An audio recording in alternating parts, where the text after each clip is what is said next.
cago en la puñeta.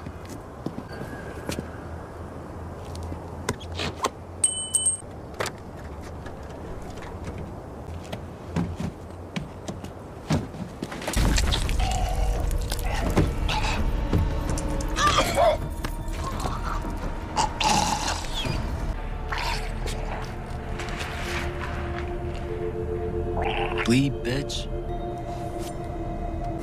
Bleed for what you did to my father.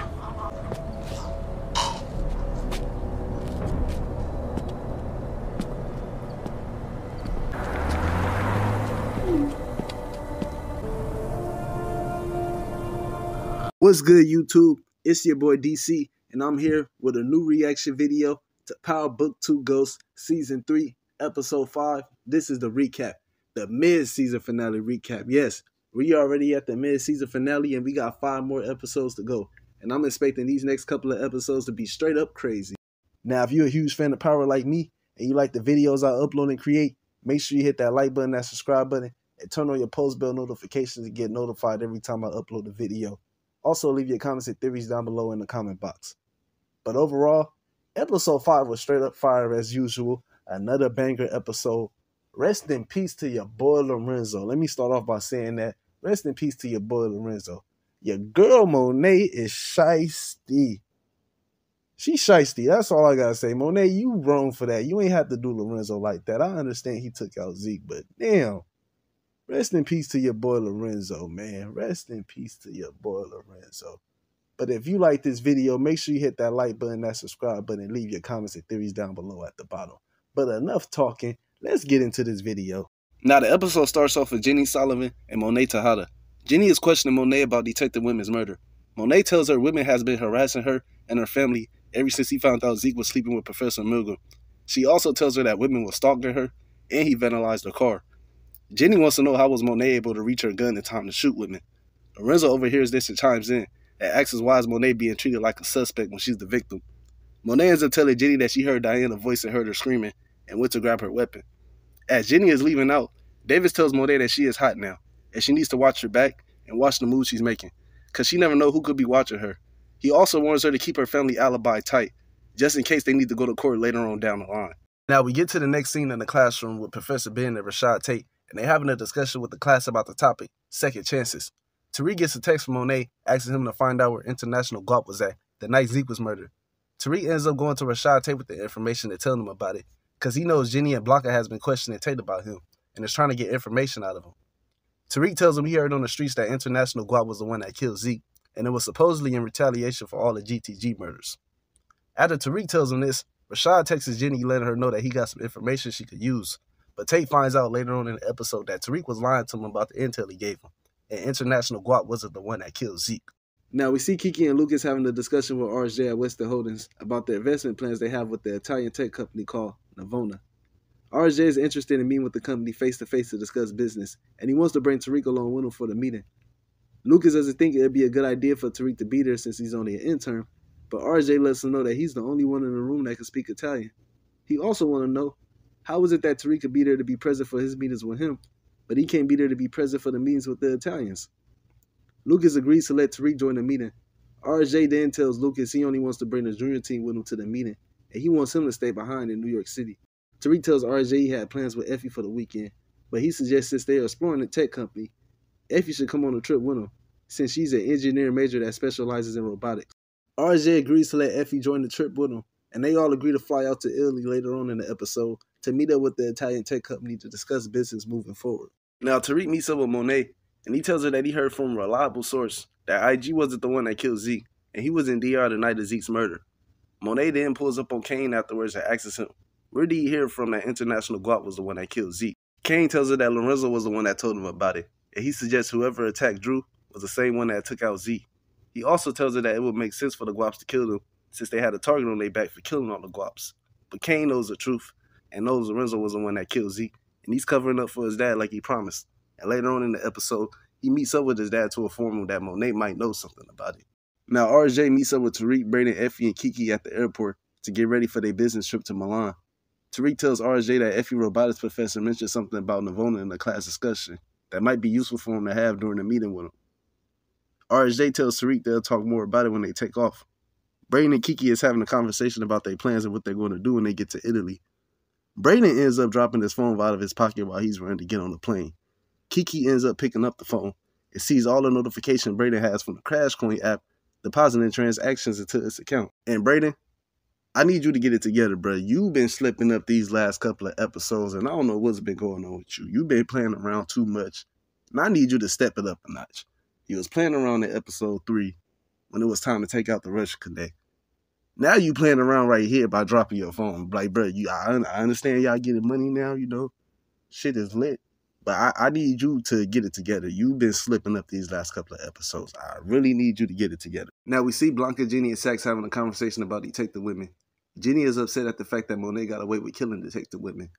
Blanca tells them that the last known plug of the Castillo brothers was found dead, and she thinks that the Tejada family had something to do with it, since the Castillo brothers' vehicles were spotted outside their penthouse. Jenny wants to know who is supplying Tariq and the Tejadas with the drugs. She believes Davis knows something about it, but Saxe tells her he doesn't know anything about it. Jenny gets upset and put more pressure on Saxe, telling him she needs him to bring him more intel on the organization before they all end up like women. Lorenzo and Kane is having a drink together. Kane tells Lorenzo Monet might know something about Zeke's death. He tells him that IG was in the DR the night Zeke was killed, and she knows he wasn't the one that did it. Kane thinks it'd be a good idea for Lorenzo to tell the truth about what happened to Zeke, but Lorenzo doesn't think it's a good idea. He tells him that Monet will never forgive him for it, and he doesn't think it's going to make a difference if he tells the truth. And I can honestly understand Lorenzo's reasoning why he didn't want to tell Monet the truth, because it really wouldn't have made a difference. And this episode alone showed it wouldn't have made a difference if Lorenzo told the truth or not. Now we get to the next scene with Drew and Gordo. Gordo tells Drew that one of the buyers from the gun deal that they shot is a CI, and he's currently being treated at a hospital nearby, and he wants to take him out. Drew wants to know if Gordo knew about it the whole time since he was locked up with him before, and Gordo was the one that set up the gun deal between the two. Gordo tells him that he didn't know, and if he was a snitch, why would have he told Drew about it? Drew decides to join Gordo and help him take down the CI. Gordo tells Drew that it was his mess, so he'll take care of it. But Drew tells Gordo that if he's a CI, he could take them all down, and he's in it whether he likes it or not. So they both agree to take down the CI, but they find out later on in the episode it won't be as easy as they thought it would be. Now Monet meets up with Frank's wife Evelyn at her restaurant, and Monet tells her that Lorenzo is the one that put out a hit on her husband and had him killed for snitching. I'm not gonna lie, when Monet told Evelyn this shit low-key pissed me off. Like, how you gonna sit there and lie in that woman's face like that when you know you had something to do with her husband's murder? Like, Monet is shiesty. I'm telling y'all, Monet is shiesty as hell. Evelyn want to know why is Monet giving her this piece of value that could change her family's lives forever, and why is she coming to her now about it? Monet tells her that her family lives has changed forever, and she can't stop her from hurting Lorenzo, and she understands the consequences of it. Evelyn tells Monet she doesn't want to seek revenge. She tells Monet she loves Frank, but she loves her boys more, and she can't risk their lives and safety just to seek revenge, and she's going to have to live with it. Monet tells Evelyn she doesn't want anyone to know about this conversation and asks if she could trust her. Evelyn tells Monet she could trust her, but after the events that occur at the end of this episode, the trust between Monet and Evelyn will definitely be broken. Now, Tariq, Brayden, Kiki, and RJ meets up with the Italian tech company to discuss business. RJ informs them that he knows about their patent issues that they were having, and he tells them he can make it all go away by Monday. And in order for him to do that, he's going to need 20% of the ownership and a significant reduction in cash offers to make it all go away. And he lets them know that they have until the end of the day to accept this offer or not. Now, Drew and Gordo arrives at the hospital to take out the CI, and when they get there, they see the feds surrounding the CI's room. Drew and Gordo runs inside of a closet and hide and wait until the hallway is cleared out to make their next move. The doctors tell Blanca that her CI didn't make it, and she could grab his personal belongings at the front desk. Drew and Gordo overhears this and pay the lady at the front desk to steal the personal belongings of the CI. Blanca goes to pick up the items from the front desk, and the receptionist told her that his family members already picked up his personal belongings, which raised suspicions for Blanca. Drew and Gordo goes through the phone, and they see all the photos that the CI took of Brayden, Lorenzo, and Kane at the gun deal meeting they was having. Drew deletes the pictures out of the phone and breaks the SIM card. Gordo breaks the phone and snaps it in half, and they throw the SIM card and the cell phone down a pipe drain outside the hospital, getting rid of all the evidence and destroying it. Now, Noma and Obi pops up on Tariq and Effie while they out together having dinner in Italy, and Noma wants them to retrieve a listening device that was planted by Mecca inside of Francesco Lombardi's mansion. Now, apparently, Francesco is one of Noma's biggest armed competitors, and he's also her ex. And we find out later on in the episode that he's also her baby daddy as well. Noma tells them that they can't get nowhere near the party because Francesco only invites exclusive people to his party. Noma knows that Tariq came to Italy with RJ, and she knows RJ could get an invite to the party. So Tariq is going to use this information to convince RJ to attend the party so they can retrieve the audio device from Francesco's home. And I'm glad Noma returned in this episode because, man, I low-key been missing her. She made one hell of an introduction in episode 1 and disappeared. We haven't seen her in these last 3 episodes. So I'm glad she back because I'm tired of dealing with Obi shit. Obi ass always talking shit like he running something. And then, too, when Noma around, she low-key be having Obi in check because Obi be low-key crossing his boundaries and shit. When Noma not around, he be coming at Tariq and them crazy. But when Noma around, he don't be having that energy. So I'm glad Noma is back. Now, Tariq, Effie, Brayden, and RJ attends Francesco's party. RJ and Tariq is having a conversation, and RJ tells Tariq he's been impressed with him so far. He tells him that he's familiar with his story, and he's also familiar with his father as well. Tariq tells RJ that nobody really knew his father like that. RJ tells him it sounded like he had 2 faces, one public and one private, and Tariq agrees with him. Now, Brayden and Effie is in one of Francesco's rooms trying to find a listening device that Mecha planted. Brayden ends up finding the device under the table, but once he reaches for it, he ends up getting caught by one of Francesco's bodyguards. Effie sees what's going on with Brayden and tries to run in to help, but she wasn't able to get to Brayden in time. She ends up taking the device from under the table and putting it in her bag.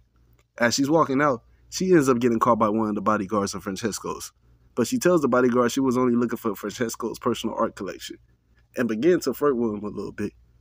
The guard ends up taking a liking to Effie and escorts her out of the room and escorts her to Lombardi's personal art collection, where Effie was able to obtain a photo of Noma and Lombardi together with a child, and she ends up showing Tariq this information later on in the episode. Now the Tejada family is having dinner together, reminiscing about the old times. Lorenzo calls Diana to the kitchen to have a conversation. Diana tells Lorenzo that the drugs he got her moving at her job is causing a lot of attention from her manager. Lorenzo apologizes to Diana for dragging her back into the drug game, and he pulls the plug on it.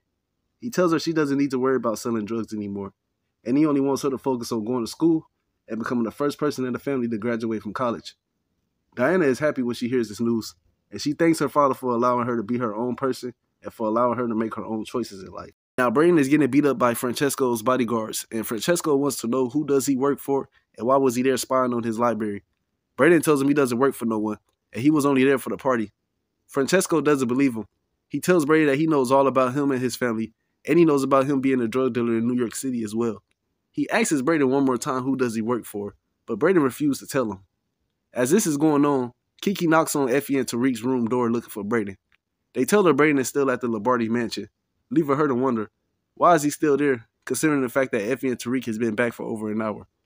Tariq comes up with a plan to lure Francesco into giving him Brayden back by using the listening device as leverage, and he calls on Noma for help later on in the episode when he meets up with Francesco to do the exchange. Now we get to the next scene with Monet and Gordo, and Monet asks him when did things get better with the grief after his father's death.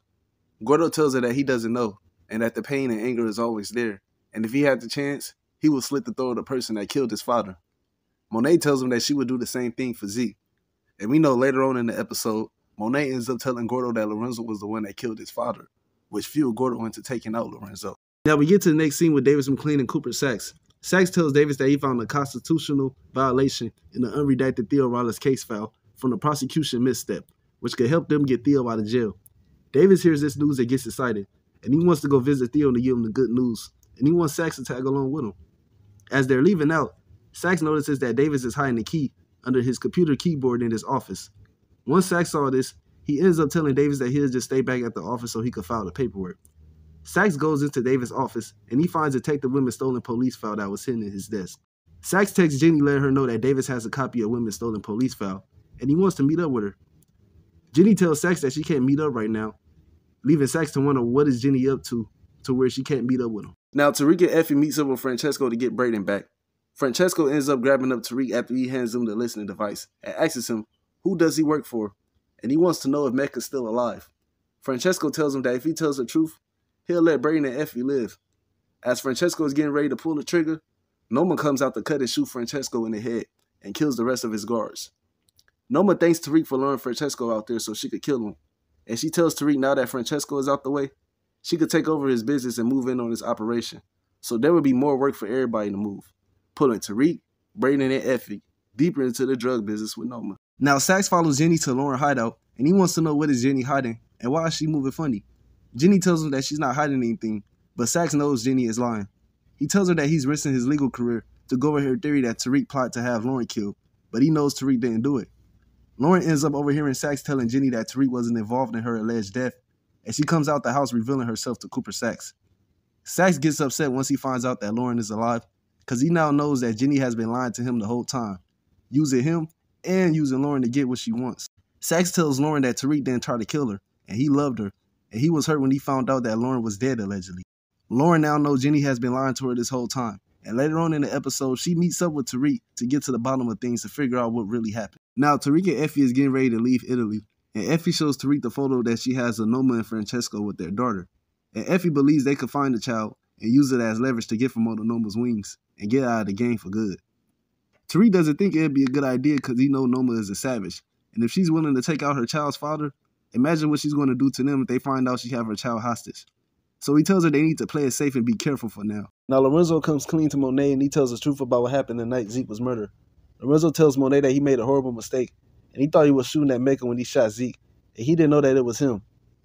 Monet get pissed off when she hears this, and she smacked the hell out of Lorenzo. Like, she smacked fire out of Lorenzo. I'm not gonna lie, I felt that smack through my TV screen. She smacked the hell out of Lorenzo. She tells him he watched her suffer in pain, and he watched her kill IG, knowing it was him the whole time, and he waited all this time to tell her the truth. Lorenzo tells Monet that she's as much to blame as he is in Zeke's death because she brought him around this lifestyle, and she never prepared him for it, and she allowed for Dante to come back into their lives. This pissed Monet off even more, and she tells Lorenzo she's not going to give him the bullet that he deserves, but he needs to hurry up and get out of New York City, and he needs to hurry up and get the hell out of her house, ASAP. And if I was Lorenzo, I would have taken that advice and got the hell out of New York City right there and there and never looked back. But he ended up staying around instead, and this cost him his life at the end of the episode. Now, Tariq gets a text from Lauren asking him to meet up. Lauren wants to know if Tariq had something to do with her supposedly being dead, and did he tell Effie to take her out? Tariq doesn't know what Lauren is talking about until Lauren tells Tariq that Brayden drove her out to the woods, Effie knocked her out, and drove her in the river to drown. Tariq tells Lauren that he didn't have anything to do with her alleged death, and he tried to protect her. That's why he sent her with Brayden, but he realized now that Brayden and Effie betrayed him, and they didn't tell him the truth about what happened to Lauren. Tariq then asks Lauren where she's been at these last couple of months, and she tells him she's been with the feds, and they're building a case against him, and if it's true about the things he said about Effie and Brayden, the feds isn't the only thing he needs to worry about. Now we get to the final scene of the episode, and we see Lorenzo leaving the family bar, and he notices his car has a flat tire. As Lorenzo is trying to switch out the tire, Gordo comes from behind and slices his neck wide open. Gordo stands over Lorenzo and tells him to bleed for what he did to his father, leaving Lorenzo to die right in front of Zeke's mural. As Monet is playing cards with her family, she gets a text from Gordo telling her that the job is done, and he thanks her for giving him the information about his father's killer. Monet smiles after she reads the text from Gordo and continues to play cards with her family like nothing ever happened. And I know the family is going to be devastated and hurt when they find out Lorenzo is dead and Monet has something to do with his murder. And I know that Drew is going to be pissed off even more when he finds out that Gordo was the one that took out his father. Since him and Gordo is now messing around, that's about to cause a whole lot of issues between them two, and I can't wait to see what's next for this storyline. This Tejada Castillo storyline is getting interesting every episode, and I can't wait to see what they got in store for us next. But if you like this video, make sure you hit that like button, that subscribe button, and leave your comments and theories down below at the bottom. But it's your boy DC. I'm out. I'll see you guys next time.